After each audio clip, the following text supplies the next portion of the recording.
Good afternoon and a good morning to our friends joining us from the West Coast.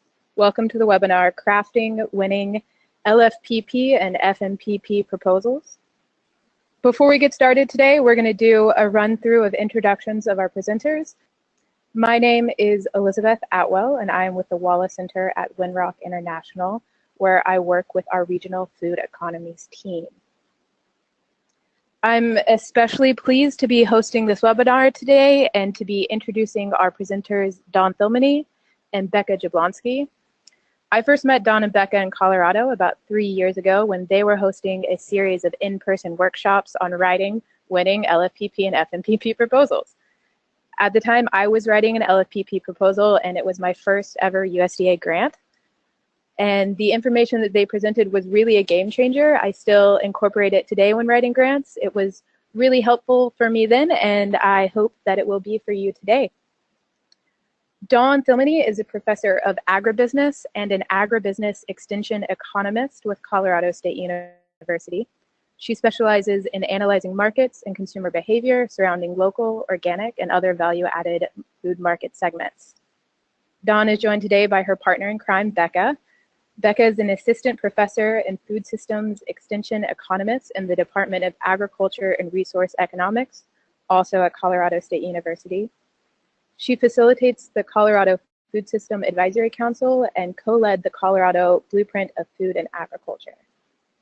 Dawn and Becca are going to lead us through the bulk of today's content on crafting winning FM and LFPP proposals. And we're thrilled to also be welcoming Jen Cheek to the webinar.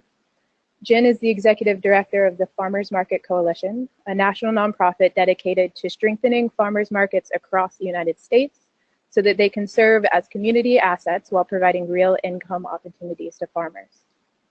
Jen is going to go through some information about evaluation and metrics for these proposals and introduce us to the really incredible market metrics tool that the Farmers Market Coalition has created. Finally, we are lucky enough to be joined by USDA's very own Duel Paez Delgado and Jeffrey O'Hara from the USDA Agricultural Marketing Service. Duel is a grants management specialist team lead at AMS. He comes from the USDA National Institute for Food and Agriculture and has over 8 years of experience providing programmatic leadership and oversight to environmental science programs. Jeff is an agricultural marketing specialist at AMS. His role is to provide technical support for the development of local food markets, and in particular supports the outreach and training initiatives associated with AMS's Local Food Economic Impact Toolkit. Jeff and Duel are going to treat us to some grant writing tips and tricks for writing these proposals. Now, before I hand the mic over to Dawn and Becca, I want to tell you just a little bit more about the Wallace Center. The Wallace Center is a unit of Winrock International and has been a leading organization in the movement for a more sustainable and equitable food system for over 30 years. We focus on developing partnerships, piloting new ideas, and advancing regional solutions to strengthen communities through resilient farming and food systems. The National Good Food Network is an initiative of the Wallace Center that accelerates progress towards the Wallace Center's vision. You can learn much more about the work of the Wallace Center at wallacecenter.org and about the National Good Food Network at NGFN.org, where you can dig into all of our great resources to help your work, including our large collection of archived webinars.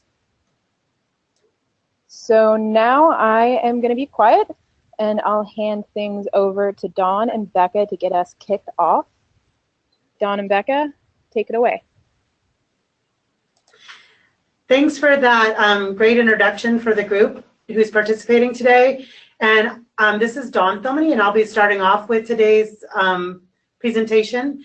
And I guess the one thing we wanted to just provide as context is because we wanted to use all of your time well, we really did have to be parsimonious and hit on the highlights of what would be our tips of how to put together a good proposal.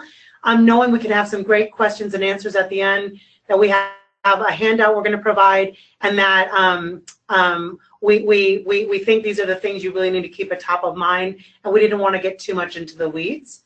So that's part of why we asked the center to actually collect some information about you. And I guess the thing, obviously, from the slide that was most striking is that although we're talking to a few of our peers from the academic and extension community, there's a lot of you from nonprofits and from some more local government agencies that are joining us today. So we're going to try to provide some context for some of you, because the grants you might write in those walks of life are quite different than the ones that Ag Marketing Service provides. There is a pretty good mix of you applying to the different programs, so we'll probably try to give them equal share of attention. We're also even going to mention a couple other programs, because beyond these, if you figure out after the comments we make, they're not the perfect fit, we want you to know the portfolio of programs that provide funding for projects at USDA has only gotten bigger and stronger. So we'll lightly touch on some other programs as well, but this is primarily about how to frame these particular proposals. And it's a good mix of what you guys seem to need today. And we're actually pretty impressed that there's some of you who are very experienced and still realize that there's a few tricks to learn, but there's a lot of you who this might be your first step into grant writing. So again, that's kind of why we've decided to have a really pretty quick pace today at the highlights level, but also try to point you to some resources you can look at if you need more or less than what we can cover today. So given that, again, we said we were going to focus primarily on these top two programs, the Farmers Market Promotion Program and the Local Foods Promotion Program, both due May 7th out of the same agency, the Ag Marketing Service. And we're also going to highlight today the fact that because they've learned from past processes, they've been really clever in finding ways to help you guys build capacity. And that's why in both grant programs, there's a lower funded level capacity building or planning phase for those of you who are literally just getting your feet wet into what your community organization wants to do. And that allows you to use that as a stepping stone to build yourself into an organization that does have the capacity to do a full-blown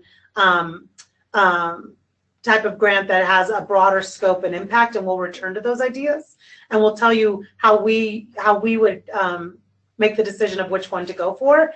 But because it's complementary, we also decided to hit a little bit on the Federal State Marketing Improvement Program grants, also due May 7th, and those are grants that are out there that allow you to also look at the way you would develop your food system with maybe a little bit more of an economic or marketing lens, but it has very complementary mission to it as well. And then finally, the specialty crop block grants are also running currently in most states, and those will be due May 24th. We're not going to get into specifics on those because the states run them so differently.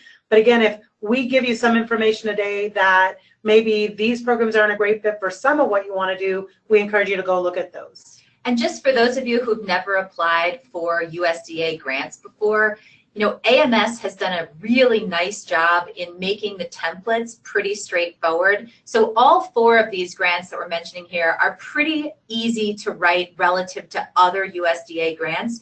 It's just important to note that we see many of you on this call today have never written a USDA grant before, this is a great place to start, and it helps to prepare you then to go after some of the even more complicated to write USDA grants. Good point. So given that context, what we would actually tell you, because there is such a history of all of these programs at USDA, we think one of the best things to do before you approach a funder, and in this case the funder is AMS, go look at what they funded before. Look at both the types of topics they funded before in all of these programs, but also if they're posting some reports from those are things they're proud. Those show the impacts, the outcomes, the resonance that they want to have with where they invest their portfolio of money. So when your first question is, do I have a fundable project? Go and look at what they have funded in the past, and even though they're looking for innovation and new ideas, it at least tells you if you're in the right neighborhood, if the idea you're bringing forth is of similar importance and impact to other things that they have funded. And you actually really can call it background information. You might want to put in your grant, we noticed this happened in the Southeast. We're in the Northwest and nothing like that is happening here. This is a place where it's okay to actually cherry pick other people's good ideas, because part of what USDA wants is for best practices to move across the country. Also, while you're looking at those past reports, think about the outcomes they're measuring. How many people did they influence in how many ways? How many businesses? How many producers? And start resonating in your head beyond the great kernel of an idea you have in your head. How will you actually measure the outcome that you plan to have happen with that grant? That's important not only to set the stage for a successful proposal, but it also might tell you who the partners at the table might need to be, or if you're not exactly clear what you're trying to measure, makes you have a more detailed conversation with your partners about what to do. This is the first place we'll bring this up, but in the case of some of these projects, deciding whether you're going to do a phase 1 or a phase 2 grant is whether you have a business plan or a feasibility plan already done. For others, it's whether you've already had a community engagement process. And not to toot our own horn, but we just helped the AMS develop their toolkit for measuring economic impacts. But just like that toolkit does, there are several toolkits out there that help you figure out how to lead a community process. So whether at the community level it's a community process or it's a business level, it's a feasibility process, the decision whether to be a phase 1 or a phase 2 is almost directly related to whether you've done that process or not. And we'll return to that concept here in a bit. And again, like I said, once you figure out what your outcomes are going to be and what you're trying to influence and change, that helps you figure out the right team to put together as well. So all of these things are things you should be doing in your first week or two, and since these grants are due in a month, it should be now, of putting the right project together. If you figure out your team is not capable of doing, measuring, and influencing all those outcomes you decide you want to have with your project, go and find those partners. I'm guessing a lot of you already have those partners. And what we really found is funders, including the USDA, like to fund good ideas, but they also like to fund good teams where they see some real capacity being built in pockets of communities across this country, that they even see this project will help that team gel and continue to do good work. And so we can't tell you to go build years of relationships now, but even think hard about relationships you and your organization already have and how to leverage those to the best advantage. And if you can't quite put that team together, that's your other indication you belong in a phase 1 part of these 2 projects. That can be part of that work plan, is building that network. So here's an example of before you approach a funder. Producers may have ideas to develop new markets, and they'll come to you maybe because you're a nonprofit or you're an extension, but they know they don't have the infrastructure ability to manage the grants, so they want to be a partner. What we're telling you here is then you think about everybody who can help them, not just manage the grant, which might be you and your organization, but who's going to be a part of that infrastructure building, thinking about what markets are already there that you don't want to overcompete with. But you start, just because the producers have the idea and they come to you, don't stop there. Start thinking about everybody who really needs to be in that conversation. Well, and also just to say about that, so Go Farm is an organization that we work with in Colorado, and they received an LFPP grant. And this is a great opportunity for partnership, right? Go Farm had the capacity and the resources to manage the grant. And so they were actually looking for partners in the community who could help with some of the other components, right? And especially for those of you on the call who are producers or wear that with a different hat, right? It's hard if you're a new nonprofit, if you're a producer, managing these kinds of grants and programs is incredibly difficult. I remember when I worked in New York, there was a producer I worked with who went after a SARE farmer grant, and they did all of this work to write the application, and they ended up not actually getting the money for reimbursement, not because they actually didn't follow through with the project, but because the paperwork associated with going through the reimbursement process was just too cumbersome for them.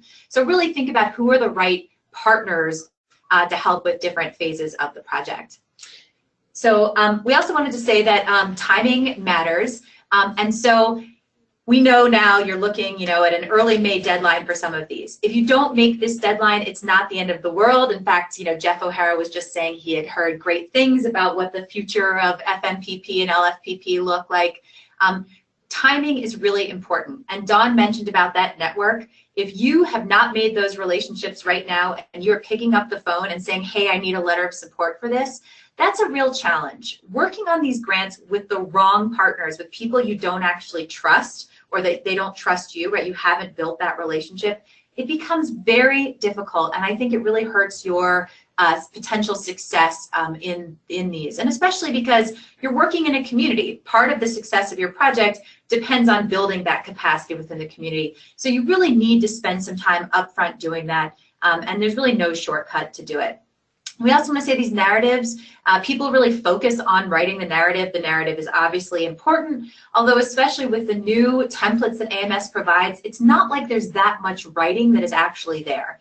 What's much more important is really thinking about the ideas, getting everybody on the same page, figuring out if you're going to have subcontracts or who you actually need to come in, who's going to write the letters of support, who's going to provide the match for you if you're going to actually work on like an LFPP or a FMPP grant, and figuring out those final budget numbers so that you're really transparent with all your partners and that you get the resources you need to do what you've scoped out is super important. And so a lot of times, Don and I were actually talking about this in preparation for the call. I would say one of the first things I do is actually budget development, because I want to think about how to scope my project within realistically what I have the resources to do. I don't want to skimp on resources so that I can't actually be successful. Dawn was actually saying the first thing she does is put the objectives together, and then the second step is budget. And she's going to come back and talk about budget. I think she's super clever, especially in thinking about match and how to scope some of this. And the justification then for your budget, it's really extra space, right, that you don't necessarily have directly in the narrative where you can talk about your project, and she'll come back to that in a second here.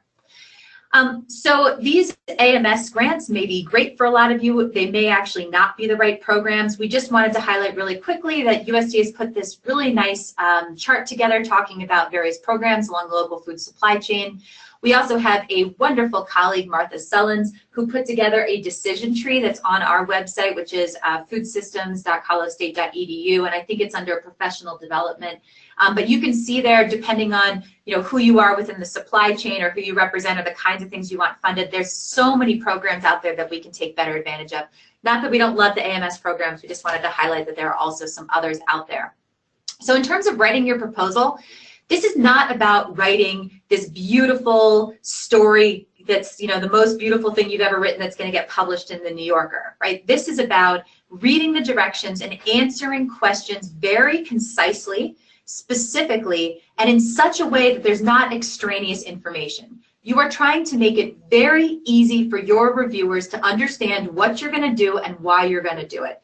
And that is what your job is. And so maybe before you start writing, you want to start basically giving that elevator pitch, including those objectives, to other people in your community who can help you sort of think through, is that actually right in the narrative? Does that make sense? Just don't include extraneous information.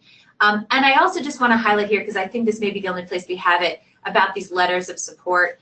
These letters of support are really important. So when I'm a reviewer for a grant and I read through a narrative and I see that there's a couple key partners on there, next thing I do is check to make sure that those key partners have written a letter of support, being very clear that they are actually going to do what this proposal says.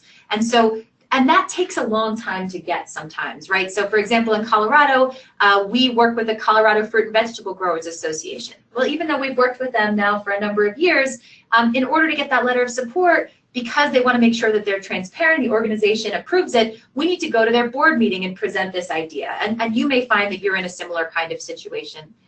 Another just small point on letters. Some people think it's really important to have a politically powerful person like their congressman or something, right? Now, if that congressperson is on the Ag Committee and has really taken a part in your community discussions, yeah, they might be important. But we're really not looking for letters from people of particular importance or political importance. It is really people who would directly be who you'd expect you would need at the table to pull off that particular scope of work. So we're far more about that than some name with a large title to it. Yeah, I mean, like if you say that Whole Foods is going to start buying from your food hub, we don't need to see a contract in place. I don't think most reviewers are looking for that, and Whole Foods is probably not going to give that to you.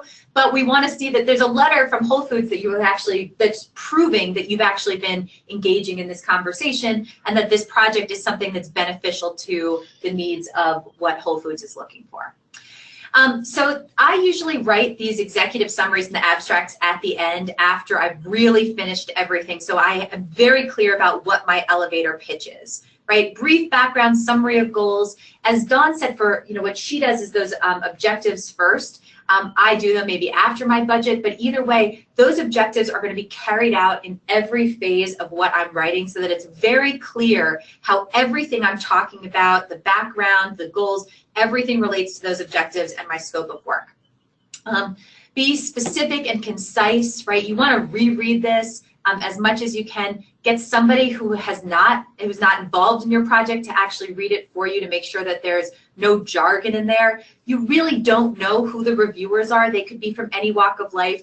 I remember one time I was on a review panel for USDA, and there was someone whose main focus was just on food safety. And if a program, if it was doing something like trying to get more producers involved in selling through intermediated markets, and you didn't talk about food safety at all, that person really just didn't like it. So thinking about kind of the broad spectrum of places that your reviewers could be coming from is, I think, really important. And don't include these grandiose statements. Your LFPP project is not going to save the world. You are not going to feed every single person in your community. You are not going to solve the issues of hunger. So don't start with scoping it like that, right? You want to think about specifically what is the small little niche of things that your project can take on and do well. In terms of the statement of need and justification, you really want to make the case about why you should be funded to do this. And it doesn't mean that you have the skills to do every part of what you're proposing. It means you are the right umbrella entity to go after this funding and can bring the right partners to the table, right? So we have specific people in Colorado, for example, that run beginning farmer programs, right? We work closely with them, but I'm not running a beginning farmer program. So if I were going to submit a grant, I would partner with these people and say, we have this relationship, they trust us, we know what's going on. And so that's why we're the right people to bring the right people together. What's the current state of knowledge? As Dawn said, reviewing some of these other funded projects is a great idea. I believe that our friend Matt LaRue might be on the call right now, and I like to embarrass him. And so, Matt did this really awesome work with these market channel assessments out in New York. And so we wanted to replicate that great work that, that he had done there. And so when we wrote our FSMIP, we wrote Matt in as a consultant to actually come out and train our students on how to do these market channel assessments. Right, so thinking about, we know this happens, we don't need to recreate the wheel, but we're actually going to take advantage of that expertise and show that with funding support in the grant. You always want to play the so what game. Why does this matter? And again, it's not these grandiose statements. It's because you have a very specific issue in your community. So thinking about this hook, I think, is really important. And this first part about this research need, this is for a larger USDA grant that we wrote here at Colorado State. But if you're writing something that's going to actually support farm-to-school programs, you can find information on the number of meals served, right, and the number of schools that are participating, right? Farm-to-School Census has great information that you can use to provide very quantitative, specific information that's going to support and justify why you need this project, right? Leveraging these public expenditures can create new markets for farmers, and food supply chain businesses can support rural economic development, right? And then you actually say, in our region, we have this going on. So you're being very specific and clear about what it is you think that you can accomplish through this funding, right? And another example, so this is the map of the USDA AMS's food hubs, right, where the food hubs are across the country. If you have found that you did this study and that your direct-to-consumer markets are saturated, and so you have small and mid-scale producers that are looking for opportunities to scale up, right, so you're going to expand intermediated market sales. If you're going to propose to build a new food hub, for example, you need to provide very strong evidence about why the infrastructure in your region doesn't exist, right? And that you are not just kind of ignoring a food hub that's already there, or ignoring a distributor who already works with local food producers, that you really need to build new bricks and mortar, right? You want to make the case. So you just need to do your due diligence, be it through plans that your city, county, community have done, statewide plans, anything like that that can back it up, as Dawn was talking about. You can also then use this great USDA data that's available. The Food Environment Atlas is a fantastic resource to really kind of provide some numbers for what you're proposing.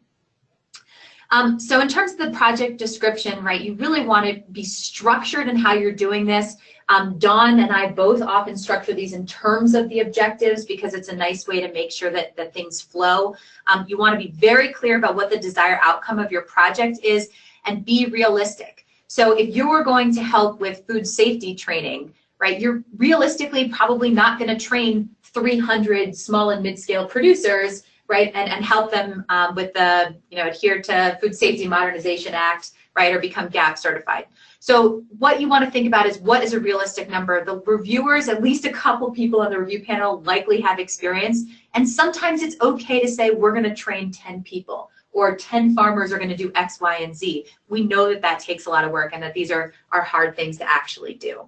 And if you're worried about the numbers in your outcomes, you can just expand that to 10 producers who sell to 200 farmers market customers and 5 wholesale customers, because that again talks about truly who all that food safety improvement reaches. So also think creatively about like the ripple effect of your outcomes. Absolutely. And also, you may have 35 producers that attend the training. It's just that not all of them are going to follow through, right? And we all know this from working with producers for many years. We really want to urge you to use existing resources, many of which have already been funded by the USDA. So you're going to hear about one of those resources from the Farmers Market Coalition today. There's also another Farmers Market Metrics and Indicators for Impact project that's been led by our colleague at Wisconsin-Madison, Alfonso Morales. These are great tools. They can help you with evaluation. So you don't have to go and reinvent the wheel. You can take advantage of these awesome things that are out there. There may be people in your community or universities that can provide support for produce safety and training, beginning farmer programs. We did a grant recently that was funded by USDA AMS where we wrote in money to support X number of scholarships for our beginning farmers and ranchers to actually go and take a beginning farmer program that was already offered through Extension. And what we offered to do was actually take these market channel assessments, the information we found on profitability by market channel, and develop curriculum that we could integrate. So we're working with partners, we're recognizing that other partners have strengths that we don't necessarily have, and we really want to have people who are the umbrella organization, right, who are bringing the people together, who are leveraging those resources that already exist, be they in their community or at a national level. And again, we realize we're going through this information quickly, but the center is awesome about getting these posted. So if you want to go back and look at some of the slides for some of those other tools you can use, I'm sure those will be posted quickly. I'm going to kind of wrap up today with what's a more important part of a project and its proposal than you'd imagine, and that's the budget. And the budget's important not for several reasons.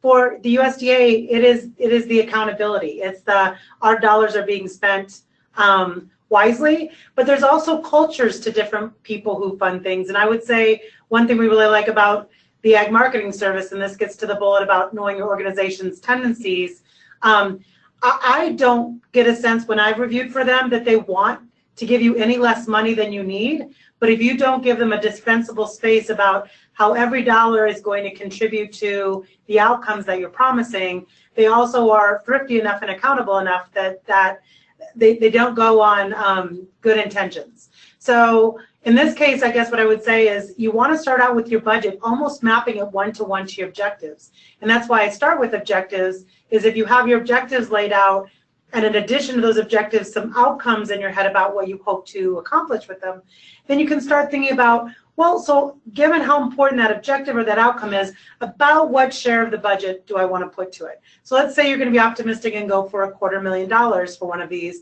If there's one really leading thing, which is we want to explore more intermediated sales, and you really feel like the big thrust of that is to use some partners who already do wholesale sales to help pilot sales to a few outlets, then you might want to put 2/3 of that $250,000 to it, and the rest of it to activities where you actually evaluate how that has affected the bottom line and so forth.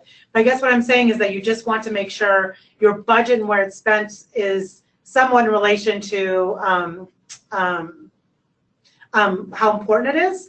I guess the other thing I would also say is that as you develop your budgets, You want to make sure that any place that you're promising someone other than your organization is providing particularly in-kind support or salaried staffing to what you're doing, you need a letter of support clearly stating. So a typical letter from you is like, I am willing to provide 100 hours to this project. 20 of it is paid for through the grant. The other 80 are in kind. You need your letters to be that specific and that tractable to the grant budget if at all possible. And again, you want, in fact, some people actually build their budget alongside their management plan, even though those two documents have to go in at the same time. They should be completely tractable.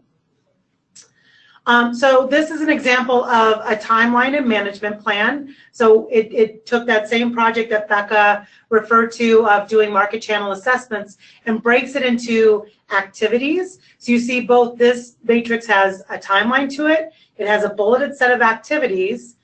As you can imagine, those bulleted set of activities track right back to 3 primary objectives. But then moving forward to the budget development, you could also use those activities to start estimating how many hours you would need to do that, or how many dollars of operational or material cost you would need to do that. The very best proposals we read and review, they make it that easy for you to do a one-on-one translation. So there's just not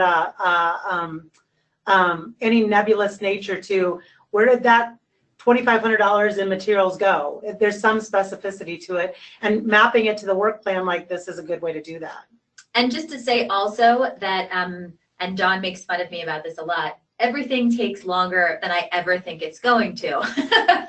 So estimate your hours and add about another third to that. And I guess the one point I forgot I did want to make to you guys is if you get this project scoped out and you've run out of money, even though these budget limits seem really high, absolutely okay to reiterate and say, maybe we need to drop one of our goals or objectives. Maybe that can be our dream for our 3 to 5 year plan, but maybe we need to scale back, because I guarantee you AMS would far more appreciate you doing a thorough job of some things than half doing all the things you want to do. So the great thing they've done is they've raised those budget limits because I think they were getting a message from the field that people couldn't be as thorough or complete or follow through as they want to. But even if you still run into a budget constraint with the higher levels they have now, it is okay to take things off. And you certainly don't want to get crosswise or in a bad place with those partners if you invite them to the table, ask them for letters, but then share none of the resources. So again, to pick on Matt LaRue, we knew we couldn't ask to use this whole model he built and come out and train in Colorado without being fair to him and his family that he deserves some money for his time. But I'd also say he was also very gracious to give us a much lower rate than he could have charged us to do that. And again, I think we maybe had him document that as matched. So I think everyone's willing to have a conversation about sharing the pain if there's not quite enough money, but to treat any partners like they don't bring enough value to get a little bit of the budget, unless they tell you explicitly they don't need budget, that's also pretty presumptive as well. So be careful with those relationships, they're important. So in summary, we just covered a lot in a little bit of time, but we're happy to do follow-up questions. You know, define your project as soon as you can, and as part of defining the project, you scope objectives, you scope partners and people you need on your team, and you start penciling out a budget to make sure before you invite partners and have to disinvite them because you run out of budget, that everything fits. Read and follow those directions. In our opinion, the AMS does the best job of literally walking you through what sections. And think about those people reviewing. If they're getting a check sheet with points on it, use your subheadings to make it crystal clear. This is what you read to give us points for this criteria. There's criteria there should be a section of your narrative that directly has that as a subheading. And that specificity helps that reviewer who's looking at your and 12 other grants have clarity about where you want them to evaluate your specific strategy to address the criteria that AMS gave them. And part of that is using those measurable goals, outcomes, giving bulleted activities that are very easy to pull out, and a timeline that's very easy to track, and avoiding those grandiose statements where how would you measure at the end that you've solved hunger in your community? That's hard. There's a good chance, though, that you could show that you solved you addressed hunger among 25 households who got double up bucks at a farmer's market by asking them questions before and after. So don't worry about scoping to a realistic level. And you might worry that that's not enough of a big so what. I think AMS is very realistic about the so what you have to provide for them. And think like that reviewer again. Think about how you make it easy for them to evaluate you. They don't get to build a relationship with you. They don't get to be a part of your community discussions. How do you convey that the richness of your partnerships, relationships, and the problems of your community in a way they can put themselves in your shoes, and how do you show them exactly your plan of attack? And never underestimate how much time to spend on that project summary. So the triple bottom line of grant writing, this is my own little ditty. It's about people, it's about programs, and it's about professionalism. Don't put any of those people who you value in your community in an unprofessional position of having to do things last minute in 12 hours, overnight, especially if they have a family. They're all going to remember your collegiality. They're all going to want to work with you in the future. And remember that those programs really need to be outcome-based. We all empathize that some of you have soft funding situations where your organizations are trying to keep people staffed. That is not an outcome in the eyes of AMS. The outcome is those staff people are making differences and producers in people's lives. And always have gratitude. Be very grateful to everybody who does help you out in those crunch times of grants. Sometimes we take for granted a lot of people who put in a lot of elbow grease, including people who you're calling last minute AMS. Be very, very thankful and not crabby that deadlines are never fun and grants.gov is not my friend. I luckily don't have to deal with it because my university does it for me. And always acknowledge your funders. If you are lucky enough to be funded by USDA, please always give them attribution. But if you're going to do something like we suggest, where you pull off of tools other universities have done or other businesses have already contributed to, attribute to the highest degree, because it is a small food systems community, no matter what you think, and people will know if you're not giving attribution where it's due. And with that, thank you for listening to lots of words in a short amount of time. We're staying on the line to listen to the great material still to follow, and we'll be here for answers at the end. Well, let me express some gratitude to both you, Dawn, and Becca. That was an incredible amount of information in a short amount of time. We've seen a lot of questions coming in on if these slides, if this webinar, and if the resources being mentioned are going to be posted. Yes, they will. And we'll go over that at the end of where you can find all of these materials. In the meantime, we're going to shift things over to Jen Cheek with the Farmers Market Coalition. We know that metrics and evaluation can be one of the most intimidating or onerous parts of writing a proposal and even running a program, especially if you're new to writing a proposal. Luckily, there is a lot of great resources out there, and some of which Farmers Market Coalition has been instrumental in creating. So we'll turn things over to Jen to talk about some of the work that they've done and some of the tools you can use. Jen? Thank you. Great. So I'm Jen Cheek, Executive Director of the Farmers Market Coalition, and you can go on to the next slide.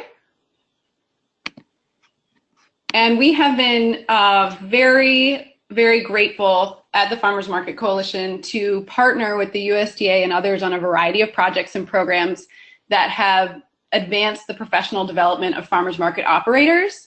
And a majority of these initiatives have been focused on measuring the many positive impacts that markets bring to their communities. So whether it's social, environmental, intellectual, and of course, economic, we're very interested in measuring the full gamut of impacts. And some of these initiatives are featured happily on the localfoodeconomics.com website, which you heard Becca mention earlier. You can see here, this is an emerging community of practice hosted by the USDA AMS and Colorado State University Extension, where you can have your projects put up here after your winning FMPP project is complete. And you can see other projects as well as the USDA AMS Economics of Local Food Toolkit, best practice fact sheets, and the recently released Local Food Impact Calculator. Within these links, you'll find a project from the Farmers Market Coalition called our Farmers Market Metrics Program. Next slide. So Farmers Market Metrics is a complete evaluation and data communication system. And the goal was really to empower market operators to tell their market story. FMC spent a lot of years researching and testing the data collection methods that are most feasible in a farmers market setting, but can also offer reliable and valid data. So we combine these metrics and these methodologies with features that would help market managers share and promote their data, things like automated reporting that include data-driven messaging and compelling graphics. And the Farmers Market Metrics system was funded by a variety of wonderful sources, including a USDA AMS Farmers Market Promotion Program grant, a NIFA Agriculture, Food and Research Initiative, the Knight Foundation Prototype Fund, and the CDC Communities Putting Prevention to Work program. Next slide. So within the FMPP and LFPP evaluation criteria, this is taken directly from their criteria on page 33, you'll see that they are evaluating based on how well you can demonstrate progress towards your desired outcomes. And they're specifically looking at how your indicator numbers were derived and the extent to which you can provide a comprehensive plan to disseminate the project's results, the two parts that I've highlighted here. So we're pretty excited at the Farmers Market Coalition that the work we've done in creating Farmers Market Metrics speaks directly to these two outcomes. So you don't have to start from scratch. If you are working on a project that has farmers markets related, included, or a related project, a lot of our metrics and methodologies can be applied to local food initiatives outside of farmers markets as well. Next slide. So we've defined a set of standard metrics so we can all start speaking the same language across the local food system. And each metric is combined with a data collection methodology that's feasible to complete in a farmers market setting. So you can scroll through all of our metrics, take a look at all of our methods, and decide how to include them into your LFPP or FMPP proposal, if that's helpful. And everything is broken down by impact. So if it's economic capital, social capital, human capital, or ecological capital, we provide some information on how that data is collected, how often it needs to be collected, and once you have that data, what can you really start to say about your outcomes and your impact? We provide a little bit of reporting context to help you craft your message. Next slide. And all of our methodologies, the background on how they were created, as well as some information on the trials and errors, how we got to these methodologies, is all included on the website at farmersmarketmetrics.guide, as well as sort of a guide to help you get to the point where you have a good data collection plan. So we'll walk you through identifying your goals, reviewing the data collection methods, creating your data collection plan, and preparing your vendors and partners. And these are all pieces that should be part of your evaluation plan in your proposal. Next slide. All of the data collection methods each have their own page, which include downloadable templates, a little video on how to actually enter the data into the Farmers Market Metrics platform, as well as information on how to prepare, how to implement, and some tips and tricks, which we call What Should I Expect for each data collection method. Next slide. And all of our methods include paper and web-based data entry tools because we know that there's a broad spectrum of capacities available for data collection among farmers markets. So if you're comfortable taking your phone or your iPad to the market and doing data entry right there, you can do that and save yourself some time later. But if you'd rather have paper and fill out a survey or a vendor form in person on a piece of paper and enter it in later, you can do that as well. Next slide. And even though we've standardized the metrics across the board so that we can start aggregating that data, there is the opportunity for some customization within our market metrics system. So you can see here, this is what it looks like to modify our currency settings. So if you're collecting vendor sales as part of your project, you can decide, okay, which payment types do I want to collect? You can hide or show a couple. And we also aggregate across states If there are incentive programs or other voucher programs that are happening throughout the whole state, we do bring those in so that, again, we can aggregate that data and you can compare what's happening at your project to the state level as well. Next slide. And all the data you put into Farmers Market Metrics is able to be seen easily in dashboards and tables, so that not only are you doing this to write an amazing grant report and to share the results of your project, you can see in real time from day to day how your data is changing and use it to make decisions on your programming, to see what's working, what's not working, so that you can, maybe alter your course in the life of your project to make sure that you're having the outcomes you're hoping for. Next slide. And this is what market managers truly love in our Farmers Market Metrics program, is the automated reporting. So this is basically to incentivize farmers market managers to not only share their information with their funders and their grant reporters, but to really integrate it into their promotional materials. So once you put the data in, you can customize these one-page reports you see here from, this one's from the Crossroads Farmers Market. You can customize the 6 data points. There's contact information. You can use this for any type of promotional material. You can hang it up. You can use it for an annual report. You can print it out.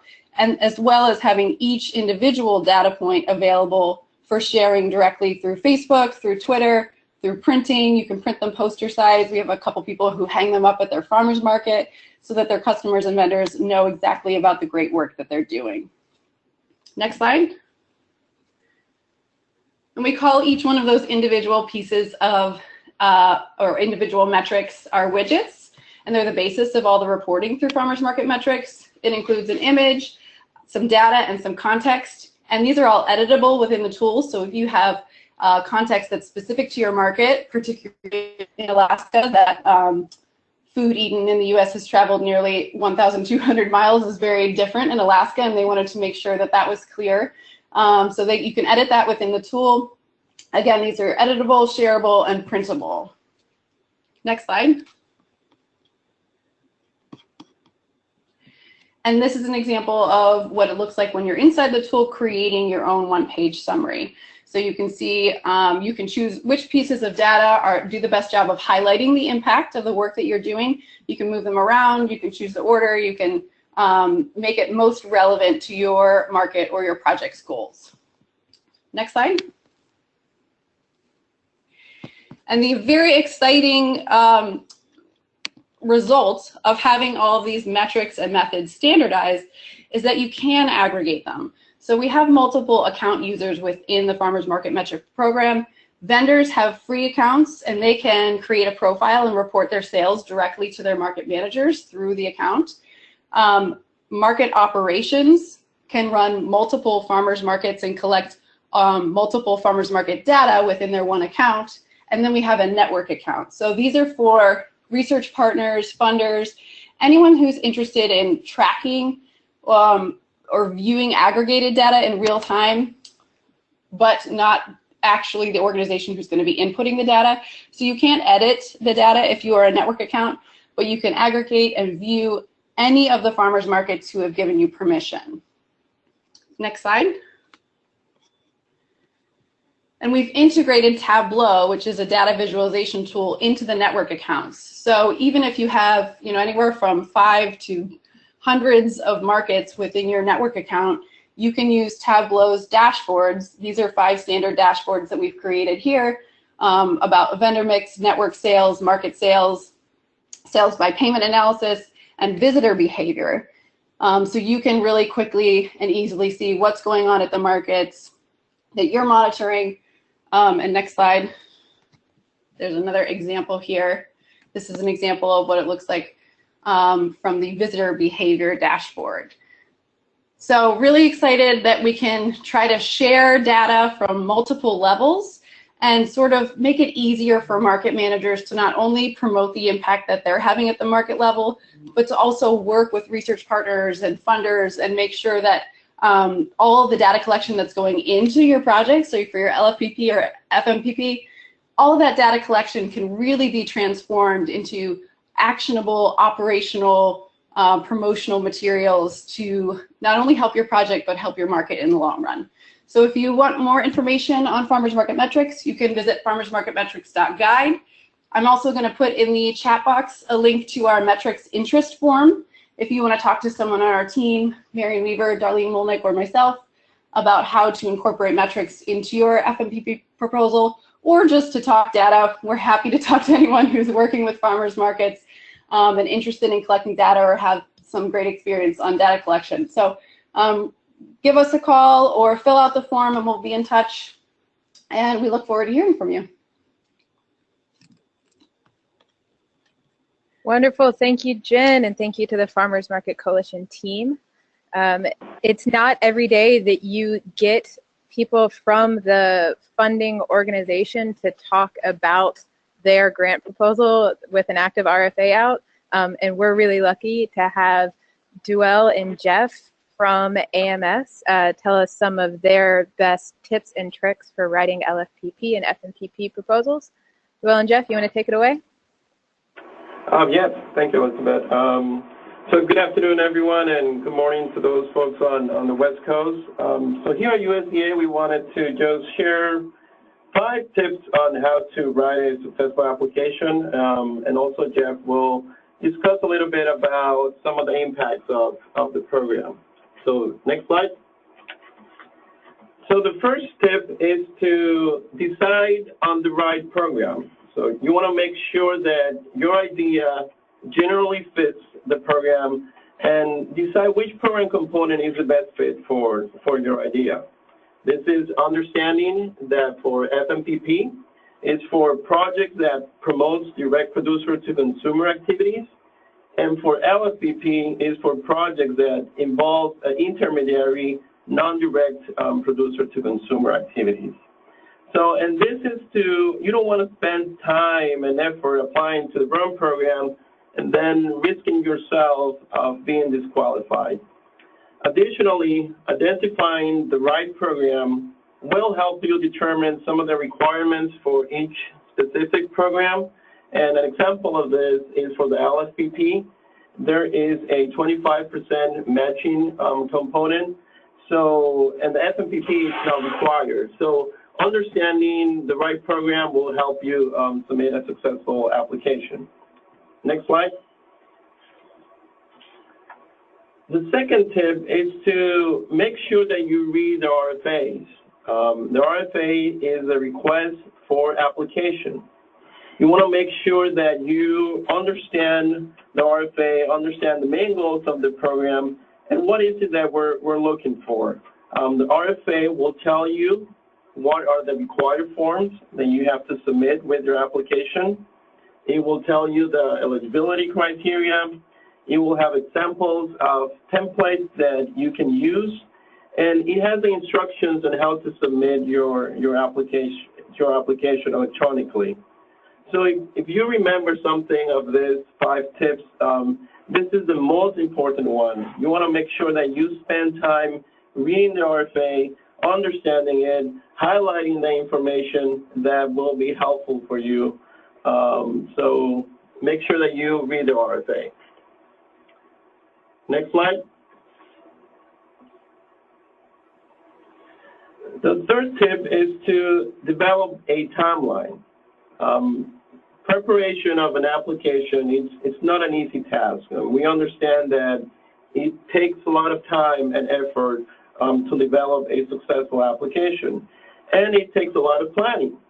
So we recommend for you to develop a timeline for proposal preparation and set some goals.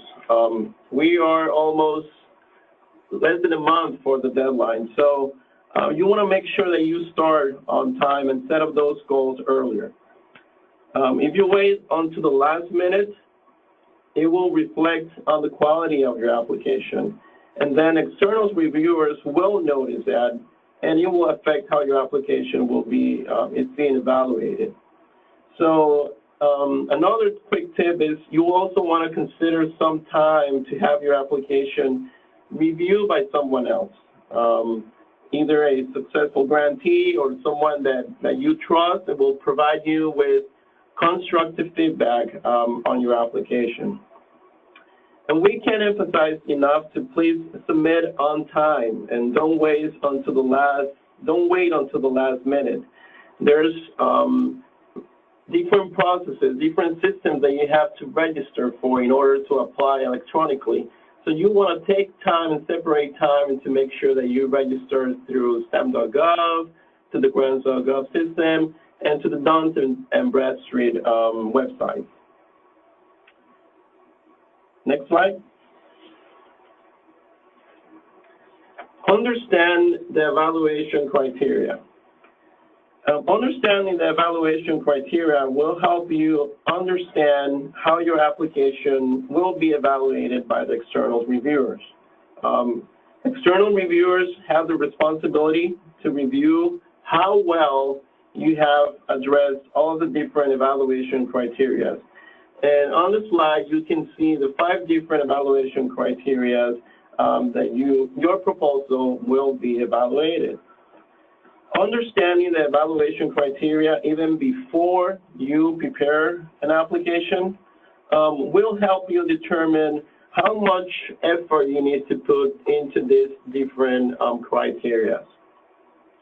The RFA contains all the information, the detailed information for each evaluation criteria. So you want to make sure that you read the RFA and the different evaluation criteria that are listed there, and their description, so you can understand what is it that we're looking for each individual criteria. Next slide.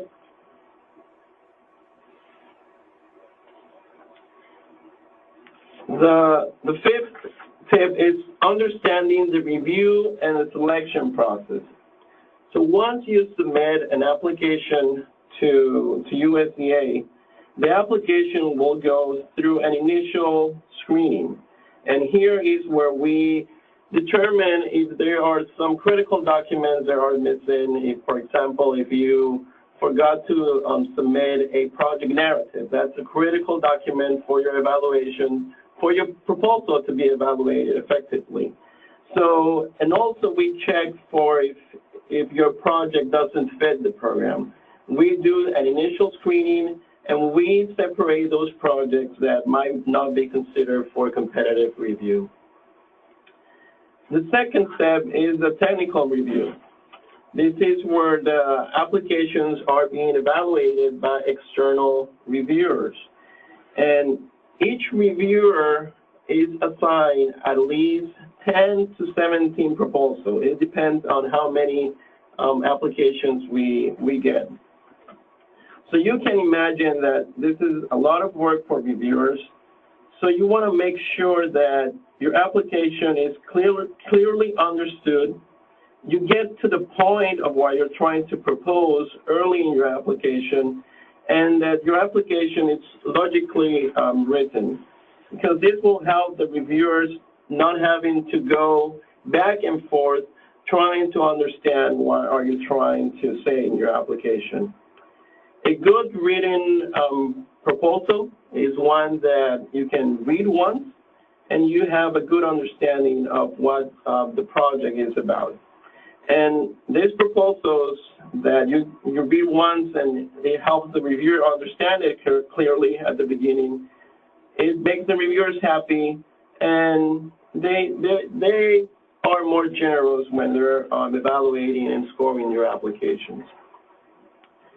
The last step of the review process is the administrative review, in which we dig into the details of if there are budget information that is missing, if there are unallowable items, and we also work with you with the organization that has been possibly selected for funding in negotiating some of the items that may be not allowed for our program. The next slide. So here I just wanted to share what really constitutes our successful versus an unsuccessful application.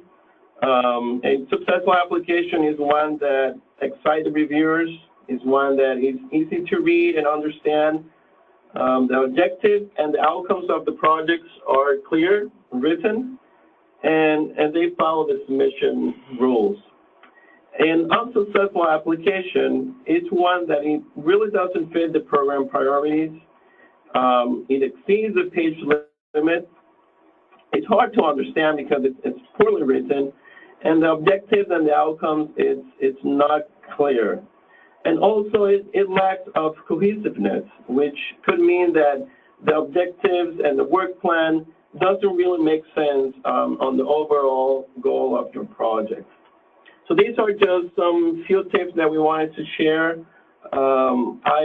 We can send out the links to some of our projects that have terminated, and we have reports that are on our website where you can see what are some of the projects that we have funded in the past that have been successful.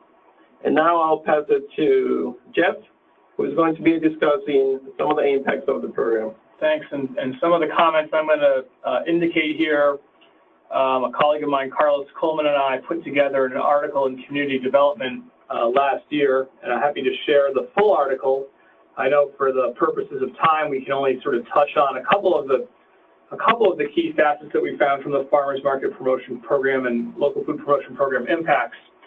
But what Carlos and I were able to do is AMS administers a survey of farmers market managers nationally, and we wanted to look at the attributes of farmers markets that had gotten FMPP funds versus farmers market manager characteristics of non-FMPP applicants, to at least get a sense of what grantees were doing with some of the resources that they provided. Next slide, please. So this shows that civic activities are definitely something that we've seen grantees doing. Special events and programming, healthy diets, program offerings, and business incubation are all categories. Each one of these categories we found FMPP grantees were doing to a much greater extent than non-FMPP markets. And so definitely we've seen, these are among some of the top projects that we've seen implemented by FMPP grantees. Next slide, please. We also know that FMPP grantees, it's a little tricky to say whether there's a causal effect, because we know that grantees, it takes capacity and resources to apply for a grant, but we do see that capacity is greater among grantees, markets that are grantees and non-grantees. Grantees are more likely to have a paid market manager and employees. Their budgets are almost 3 times the size of non-grantee markets, so they've certainly been using them to grow. We've also seen a couple of characteristics of Farmers Market Promotion Program grants that are surprising. They're more likely to be rewarded in non-metropolitan counties, and they're more likely to be awarded in poorer counties. So I think one of the priorities that we had adopted, that was adopted in the 2014 Farm Bill, was to make sure we were, to the extent possible, prioritizing underserved areas. Certainly we want to make sure that, metropolitan areas are served, but non-metropolitan areas are also served. And I think some of these statistics provide evidence and support that some of that has occurred. Next slide, please. So I want to talk for a minute about a unique opportunity that is coming up in September. We just launched the save the date on this morning, but we're partnering with the Farmers Market Coalition and some other key partners, including the Farm Credit Council, Food Distribution Research Society, and National Value-Added Agriculture Conference, at putting together a National Direct Agricultural Marketing Summit. The dates are going to be September 17th and 18th here in Arlington, Virginia, which is just right next to the national airport here in Washington, D.C.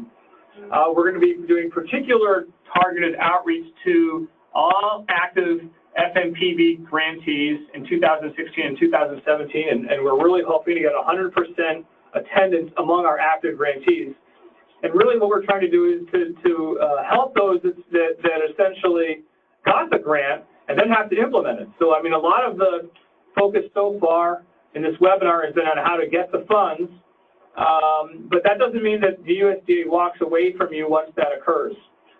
we want to make sure that our grantees that have started the projects are getting as much resources and assistance as we can provide them so that they can have more successful projects with greater impacts. We're really going to try to encourage peer-to-peer learning among grantees so that grantees can share stories with each other. We want to share technical assistance resources. Jen touched on some of this earlier to make sure that our grantees are as well equipped as they can be to increase and expand and support new businesses and support job creation with their grant awards. The information for the summit is going to be housed on localfoodeconomics.com, which Don has already indicated. We don't have registration available yet, but registration is going to be up and coming within the next few weeks. And so we certainly would, and you can feel free to email me or myself or Ron Rainey, who's our lead cooperator, if you have any questions about it. But we would certainly hope that the organizations on this phone call that either have active FMPPs or are looking to develop FMPP proposals will come and partner with us in making this a really successful summit and really trying to increase the capacity of direct marketing organizations on a national level. And so that concludes the points I want to make on that. Thank you, Jeff, and thank you, Duell, and thank you to everyone at AMS. Without AMS's support and hard work, there would be no LFPP and FMPP proposals to be talking about today and to be applying for. So thank you again for your support. Since Jeff and Duell did a plug for the Agricultural Direct Marketing Summit, I'm going to do a quick plug for something that is near and dear to my heart and that I think many of the folks on this webinar today can benefit from. That's the Food Systems Leadership Network. The Food Systems Leadership Network, I'm going to call it FSLN, is an online platform and national community of practice for the staff and leaders of nonprofit, community-based organizations working on food systems change. The Wallace Center launched the FSLN in January of this year, and we already have well over 1,000 members from across the country. See. The FSLN combines the best of a community of practice and a social network. You might think of it as the LinkedIn or Facebook for food systems nonprofits. Joining is easy and it's free. You can set up a profile page for your organization and for yourself as an individual. And from there, you can directly connect with other members of the FSLN across the country and can engage in a number of really awesome opportunities and services, including a mentorship program with rock star national leaders in this field. You can apply for professional development scholarships and organizational development mini grants. You can engage in our nonprofit bootcamp educational webinar series on topics such as demystifying strategic planning and outcomes-based HR, and a whole lot more. So if you're interested in joining, go to wallacecenter.org/community-based food systems and click on Join the Food Systems Leadership Network. And one of the reasons that I mention this is that a cool feature of the FSLN are topical discussion groups, where you can pose questions and you can add resources and engage with your peers directly. As you can see on this screen, we have set up a Crafting Winning LFPP proposal group to accompany this webinar. This group just launched today. I know there's been a lot of resources that have been mentioned on this call and also requests to review the recording of this as well as the slide deck. All of that, as well as the transcript of the Q&A, is going to be posted on there. What's more, there are hundreds of people on this webinar and that will be reviewing the recording that are writing FM and LFPP proposals this year. There's a huge wealth of knowledge and experience amongst this crowd. So I urge you to use this group to do two things. One, you can directly ask questions of each other. And if you know the answer or have some input on a question that's been asked, respond.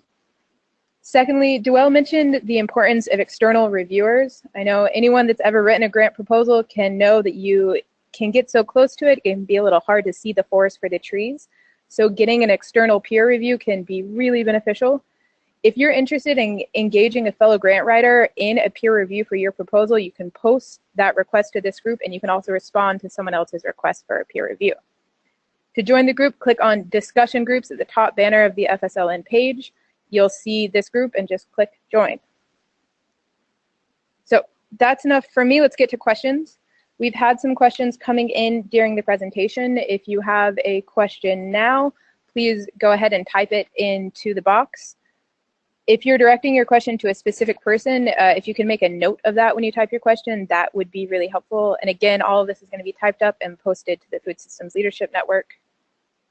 So we have had a whole lot of great questions already coming in. And one that I have seen posed to Jen that was answered some in the chat box, but I'll raise it again here, was just about a little more on the Farmers Market Metrics program and whether or not you need to be a Farmers Market Coalition member and if there is a cost to using it. Jen? Hey, can you hear me? Great. Yes, so Farmers Market Metrics is a program available to FMC members. They can add it on to their membership. And, but anyone can become a member of FMC. We have membership types of all, or membership accounts of all types. And we welcome you to check that out. And also the guide site. So if you go to farmersmarketmetrics.guide, it's a public site and it has right now pretty much all the information that you would need if you're interested in looking through the metrics and the methods and doing a little planning to help you pull together your evaluation plan for a proposal. They're all there in the resource section. So definitely feel free to check that out. And if you decide that you want to have a subscription, that's when you would need to add that and pay for that. And the costs are all included in that website as well, farmersmarketmetrics.guide under the pricing section. And it's scalable. So if you want, you know, the account is one price, but if you want more assistance, if you have a big network of markets that you're working with and you know you're going to need help in training them on data collection and making sure that everyone is using the data that they've collected, then we have options to add assistance, technical assistance. We can bulk upload data sets that you already have available, that type of thing, all sorts of options to add into your account. Great, thank you, Jen. Another question we're seeing several folks ask are about, can you apply for and win both an FM and an LFPP grant? And can you apply again if you are currently running an active program? Jeff and Joelle, that sounds like a question for you. Yes, so if you have an active program, an active proposal, an active application, either FMPP or LFPP, you cannot apply to that specific program. You have to close out that active grant that you have in order to apply to that specific component of the program that you want to apply. If basically you can have only one active project for FMPP and one active project for LFPP. You cannot have two active projects for the same component. Hopefully that will clear and answer the question. Sounds clear to me. Thanks, guys. We've got a question here on, will the USDA be interested in funding a staff position to act as a value chain coordinator, helping to facilitate sales to different markets for a set pool of farmers, for example, schools, retail, wholesalers? If so, which program should this be applied to? Probably, this is Jeff. I think probably the person at USDA to talk to about that would be Jim Barham in rural development. We don't have staff people on here that do exactly that and aren't hiring for that position exactly. But I think some of the value chain coordinator work, Jim or maybe actually Jeff Bartman here at the Wallace Center might be able to speak to that better. Do you mean that it would be a good grant proposal to hire such a person? Is that the nature of the question? I think that's what they're asking, Jeff, is would that be eligible for grant funding? And I believe that's right. I think the answer is sorry, yes. I misspoke. Oh, it's okay. I think the answer is yes, and I believe I think that goes under LFPP. What I would say is the real tipping point there is if there has been no market intelligence gathered, no commitments made by any farmers that's a value, that they are willing to redirect some of their sales. It would have to be in that first stage planning grant type of grant at this point. So the salary would be to do that due diligence to look at who all is really interested in the buyer and the seller side.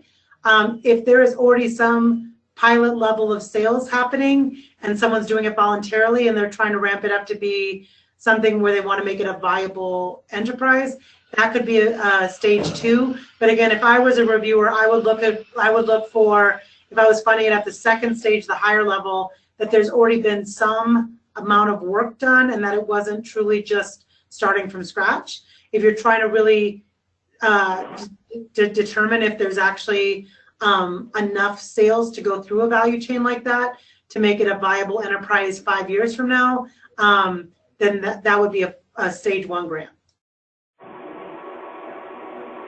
Great. Thank you for clarifying that. Here we've got a question about anticipating that budgets can change. What do you do if the budget that you project changes throughout the course of the program? USDA probably has a better answer for this. This is Dawn again. I've actually had to do that in the past. And I have found, particularly if the reason we pivoted to a different set of activities was because the first year of something didn't go smoothly, or a set of producers specifically gave structured feedback about something else they wanted to do, it was completely okay to posit it as a new direction to USDA. You don't want to start reallocating any funding that direction until someone from USDA nods and says, yeah, we find that appropriate. But you don't even want to make the request unless there's a fairly structured, specific criteria you use to pivot to a new direction, if that makes sense. Yeah, and I will add, so if we're talking about an application that you submitted and then you determine that you want to make changes to your budget, if you are selected for funding, we will work with you during the administrative review to make those adjustments. If you have been funded already, yes, you can, based on the terms and conditions, you can make changes to your budget as long as they are reasonable. So, and we can work with you to determine how to make those changes, because there are certain requirements that you have to submit before we can approve that. Great, thank you both. We've got a question here about the competitiveness of the grant. Roughly what percentage of grants are awarded out of the total number of applicants? So yeah, it's very competitive program. We receive around 900 applications each year, and we're only able to fund about 100 of them. So that's about between 11 and 12% of funding that we can. So it's very, very competitive. Great. Well, luckily everyone on here hopefully has a little leg up from hearing all these great presentations. 1 second, y'all, while I navigate to the next question. Here's another question about budgeting and match. We've seen several questions related to match, so I will first urge everyone to read the RFP really carefully. It tends to go into great details, but let's hit on this really quickly. Are these top figures of 100,000 and 500,000 for the total amount of project, or, for example, can the total expenses for a planning grant be 125,000, which would include a 25% match? The amount that they put as funding limits are the amount that will be contributed by USDA. So as the person guessed, if it requires a 25% match, the actual whole project can require $125,000. You just have to clearly document how the other $25,000 is going to be contributed. We didn't get to spend a lot of time on in-kind, but they are very gracious at an ag marketing service that, for instance, if one of the things that wants to contribute is your local farmers market, by giving you a booth to do consumer research at it. You know, that match could even be what normally that booth would cost, you know, for the 5 weeks that you're standing there doing the surveying. Again, what's most important is that in a letter they document that they're contributing it, and this is what its market value is worth. That doesn't have to be cash, and it's also very common. Like I mentioned, Matt LaRue, he's not cheap. He's very, very worth every dollar you spend on him. But he had a market rate he would normally charge, but to fit in our budget, let's say we paid him $50 an hour. Maybe his normal rate was $60 an hour. Well, the $10 an hour he didn't charge us, that could be called match. It just had to be him documenting in his letter, this is how much I'm charging you. If I was charging my full market rate, this is what it would cost. And so that the USDA can clearly see partners in the project are contributing to make the project get all the resources it needs, even though the USDA can't contribute them all. One quick thing about matching is the required matching is that 25% of the total budget. If you contribute more than 25%, doesn't necessarily mean that there's an advantage there for you, but it means that you are committed to that percentage that you set throughout the life of the grant. You cannot go back and reduce that percent. Hopefully Great, that's clear. thank you both, for sure. We've got a question now about the difference between collaborators and or letters of support and letters of collaboration. Is there a difference from what in a letter from a grant collaborator and a letter of support, and how do you make that distinction? So there's no difference. The difference is that the involvement of that collaborator. So for a partnership, there's a close relationship between the parties, and there's specific responsibilities in the management of the project. If it's a partner, if it's a collaborator, then I'll see it as a contractor, someone that specifically does a specific activity for you, a specific a component of the project, and once they finish, they depart ways. So that's the difference between a partnership and a collaborator. But I mean, letters of support, letters of commitment, it's all the terminology of how we use it, but they all mean the same basically. And in terms of the scope of work and set of activities, for some of them, you would simply have them in that project timeline as people who are going to help you recruit and promote. Maybe if you're going to do a workshop or try to recruit producers to your project.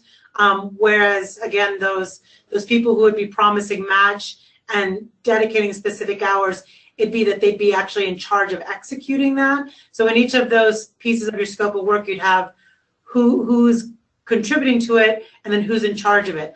I would say anyone you have in charge of any part of your scope of activities should have a letter committing the hours it will take for them to do that, and then how much budget they're receiving or how much they're matching. Whereas those letters of support, those are kind of those looser partners who might be advising you, helping you promote, helping you recruit, but they aren't necessarily responsible for executing any of the scope of work.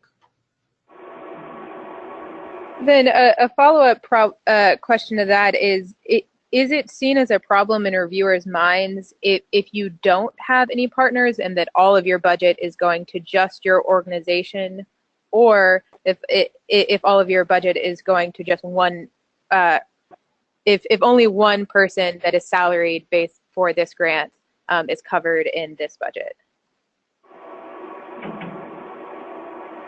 Again, Dawn, and my opinion on this, for ones I reviewed, is there's almost none of these projects that are scoped and really provide the systems-wide skills and thinking you need to do these community-based projects. that could be executed by one person and their sole skill set. So perhaps for those capacity building grants where you're just doing the initial due diligence and trying to get community conversations going, it wouldn't be a problem in my eyes if it was mostly one person, one organization. But once you're talking about some of these things we've talked about today, where you have to have these linkages and partners and people who already have built networks that you need to tap into, I at least would be hard pressed to imagine any one person or organization that would have alone the skill set to do all of that, and thus they shouldn't be getting all the resources. But it's also quite common that well over half of the resources would go to a lead organization. I think you want to be really careful that if you need all those partners, also think about how to give those partners the resources to do their work well. And Great. this is well, and I mean, it is a requirement for the program that you have partners and collaborators. There's other people that need to benefit from the project, not just a single organization and single person. So you need to have partners and collaborators. It's a requirement. Great, thank you both for that. We've had a couple of questions about pilot projects and other initiatives. Here's one. My organization is going to submit an LFPP planning proposal. The majority of the proposal is a planning process to design an initiative. As part of the planning grant, can we implement a pilot project of components of that initiative that they're developing so that by the end of the grant period, we would be prepared to roll out a full-scale implementation of the initiative?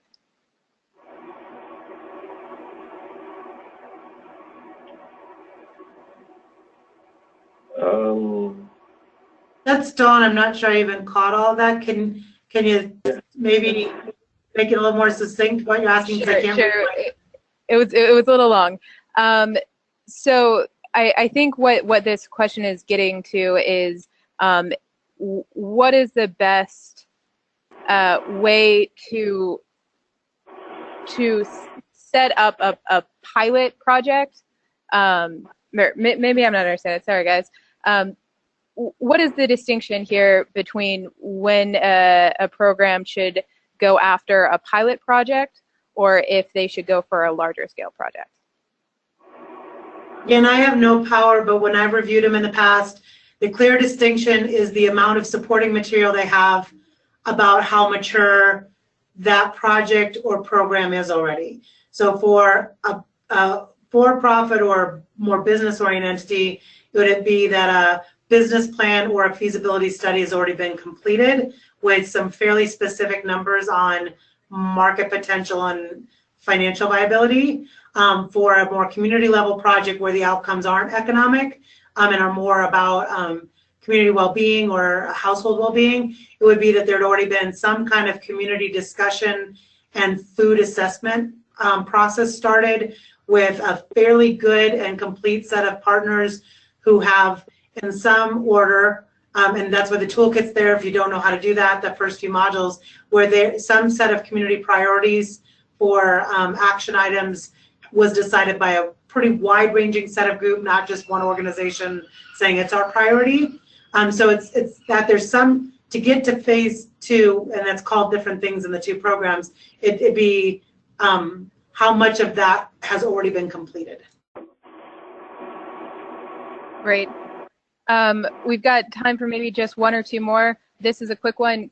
Can you be a partner of a new FMPP or LFPP proposal if you currently have an active FMPP or LFPP? So this is coming from someone that wouldn't be submitting the proposal, but would be a partner to someone else's. Yes, as long as there's no double counting. So if part of the reason they're writing you in as a partner is because you've already developed a best practice or a strategy or a toolkit, the USDA would just like some really transparent evidence that there's no double counting. So it would be because they want to give you their own unique budget to fly you to them and spend 2 days with them, but that you're also then not charging those 2 days of salary or that staff time to your original grant. And you shouldn't, because that original grant probably needed all the resources and money it originally asked for. But as long as that new partnership is helping further and impact they're already investing in another part of the country or another part of your even state, and there's a transparent use of money, and the new money is all for an extension and not for any of the original scope of work. We have done that in a couple times in Colorado, and in fact the USDA agencies seemed happy because it kind of was the sum of the parts was far bigger than any of them would have been alone. So I think they'd encourage it as long as you're transparent and don't try to hide any of where the money's going and how it's being used. And I will second that, and we do look into that when we do the administrative review. If you have received a funding in the past and you are partnering with an organization, we can identify and we just want to make sure that you have the internal controls in place to keep the funding separate, as Don said. Fantastic. Thanks, both of you. So I know there's still a lot of other questions coming in. One we've seen a lot is, where can I ask specific questions about eligibility, about which grant is a good fit, etc. Please note that the FMPP and LFPP both have their very own email addresses on your screen here below Duell and Jeff's pictures. Dawn, Becca, Jen's emails are also posted here, so we ask that you feel free to follow up. All of the resources discussed in today's webinar, and again, the recording and slides, as well as this Q&A and as many other questions as we can answer, are going to be posted online and on the Food Systems Leadership Network. If you need, there we go. You can find out more on wallacecenter.org and ngfn.org as well. And let me remind you to please take 2 minutes to fill out our post-webinar survey that will open in a minute. I want to thank all of our great presenters today. This has covered a lot of information. I hope this is useful to you all. Thank you all for attending, and best of luck in writing your proposals.